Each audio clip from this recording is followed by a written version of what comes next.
미국은 매 10년마다 인구 조사를 합니다. 왜 인구 조사를 하느냐 하면 인구가 변동이 됩니다. 인구가 변동이 됨에 따라서 각 주마다 있는 연방 의석수가 바뀌게 됩니다. 그 바뀐 의석수가 연방의회에 가서 자신들의 목소리를 내야 되는데, 뉴욕주에서는 지난 10년 전 인구조사에서 전국에서 꼴찌를 했습니다. 그리고 그로 인해서 연방의석 2석이 줄어들었습니다. 이 줄어든 2석은 어디로 갔느냐? 당시 인구가 늘어난 조지아와 텍사스 이쪽으로 갔습니다.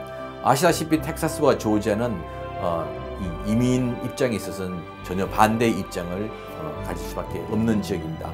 그래서 2010년 이후 연방의회는 특히 이민자들의 목소리가 상당히 제대로 전달되지 않는 그런 불행한 상황을 만들었습니다. 또한 그로 인해서 연방정부가 주정부에 지원하는 금액도 뉴욕주 같은 경우는 300억 달러를 잃어버렸습니다. 1인당 2,000불씩 10년 동안 2만 불을 나누어줬는데, 뉴욕주 같은 경우는 연방의석 2석을 잃었고 뉴저지는 1석을 잃었죠.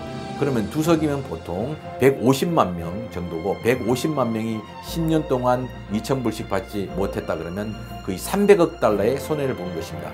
뉴저지는 150억 달러의 손해를 본 것이고요. 그러므로서 노인들에 대한 여러 혜택들이 줄어들고 과밀학급이 생겨나고, 또 우리가 반드시 해결해야 될 이 사회 안전망들을 지키고 만드는데 많은 예산들이 삭감되고, 또 주에 세금은 올라갈 수밖에 없었습니다.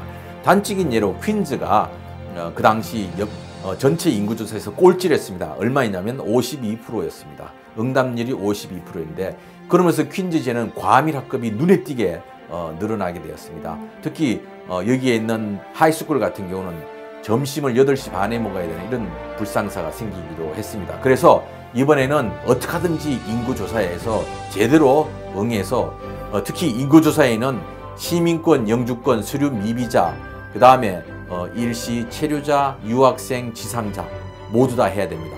그리고 인구조사 질문지를 받지 않은 분들 my2020 census.gov에 가고 꼭 온라인으로 등록하실 수 있습니다. 그리고 한인이라면 전 세계 어디에서 왔든, 중국에서 왔든, 러시아에서 왔든, 중앙아시아에서 왔든, 중남미에서 왔든 한국계의 뿌리를 가지고 있다면 반드시 한국계라고 표시를 해야 됩니다. 이것은 국적을 묻는 것이 아니라 인종과 민족을 묻는 것이기 때문에 꼭 한국계로 표시해야 됩니다. 2020년 인구조사 지금 막 진행이 되고 있습니다.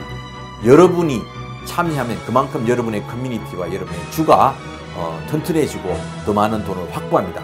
여러분이 참여하지 않으면 2020년 이후부터 한 분당 3만 불씩 10년 동안 손해본다는 걸 꼭 기억하시고 전체 커뮤니티를 위해서 이번 인구조사에 꼭 참여해 주시길 부탁드리겠습니다.